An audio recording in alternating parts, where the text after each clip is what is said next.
sesi kita sekarang, nama sesi untuk berkumpul dan menuai. So, apa yang kita mau tuai adalah empat topik dari Rosli dengan Ryan. Nanti dia akan kasih tunjuk itu topik lah. Dan so kita akan guna satu kaidah yang bernama World Cafe. Macam mana dia punya cara nih kan?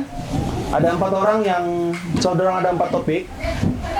Ada 4 orang yang akan memegang nota untuk mencatat nota dalam itu perbincangan. Jadi dalam setiap perbincangan itu kan ada 10 menit. 10 menit, lepas 10 menit kumpulan satu akan pindah pergi soalan seterusnya. Sampai habis 4 soalan itu, dan baru kita kumpul balik untuk membentang. Jadi dalam itu soalan yang seriously dia perlukan feedback, dia perlukan idea untuk soalan yang dorang perlukan untuk project inilah. Ya. Kita sudah bincang pasal 4 poin yang perlu kita perincikan lah untuk sesi kita pada petang hari ini. Kita sudah bincang dengan Ryan tadi, dan dari semalam sebenarnya sama tim, dan kami come up with this 4 topik lah. Oke, yang pertama ialah kita minta idea lah daripada kita untuk fikirkan pendekatan yang perlu lah bagi mengubah kebiasaan dari segi lebih kepada pelancongan ya, daripada nature tourism kepada bioculture tourism. Sebab sekarang ini kalau kita nampak secara konvensionalnya, memang nature tourism itu, kalau pelancongan itu mengutamakan nature, kan?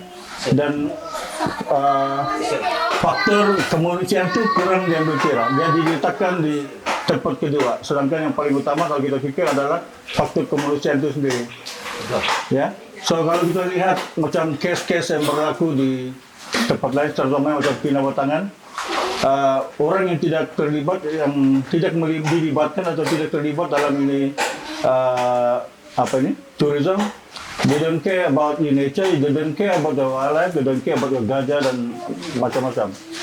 Ya, because orang tidak dilibatkan di dalam itu punya activity itu.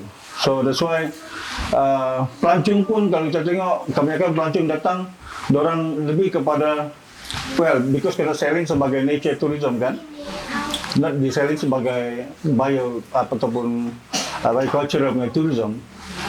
Jadi kalau kita tengok lawatan pelancong pergi kawasan community, orang kadang-kadang tidak bukan semua lah, tapi kebanyakannya ada orang kurang melihat daripada aspek kemanusiaan itu sendiri. Ya, macam kalau masuk kampung, orang kadang-kadang orang jalan saya ikut sama guide apa semua dan tidak permisi, meminta permisi daripada orang kampung, ambil gambar apa semua macam. So that's why we have to change this game lah. Macam mana kita boleh ubah ni? Kita kena fikir apa pendekatan yang kita perlu. Kalau dari sudut penolongan ini sendiri lah kan, kita tengok macam mana kita mau memulakan ini dan kita menjadi kira lah macam perintis kepada ini supaya kita lebih guna pendekatan membangunkan itu bioculture tourism untuk jaga ini nature punya hal. Maksudnya mengutamakan kemanusiaan dan mengutamakan ini kemanusiaan punya aspek dan barulah itu nature punya hal.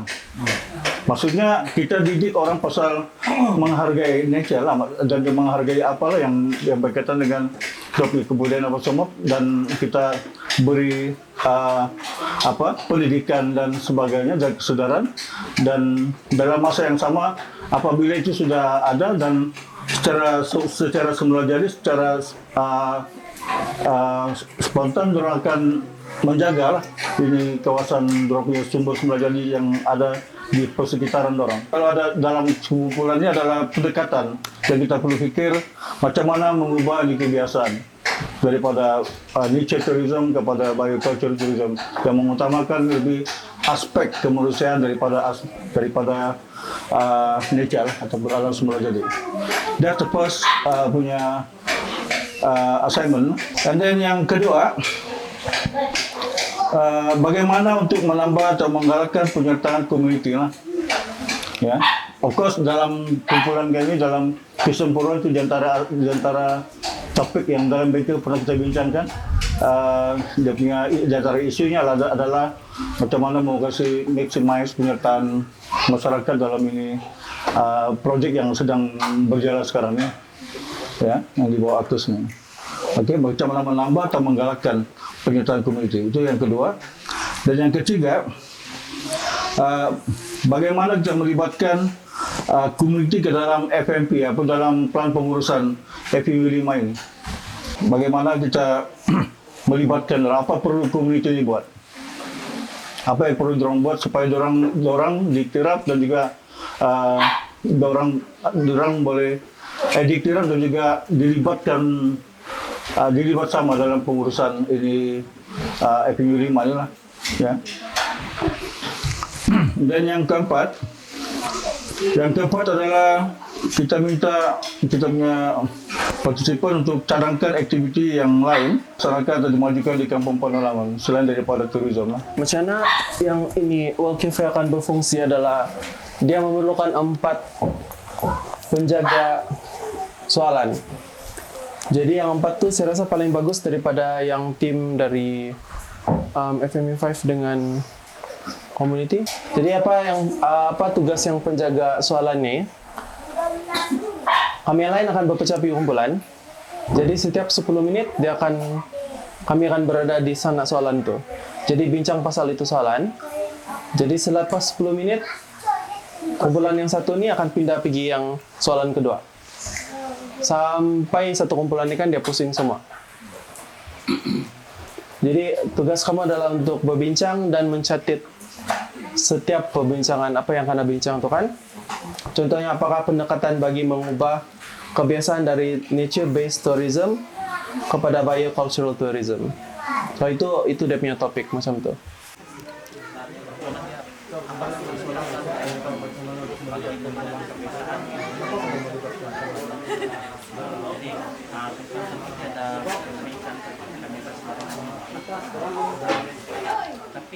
Punya soalan adalah cadangan pendekatan yang perlu bagi mengubah kebiasaan nature tourism kepada biocultural tourism.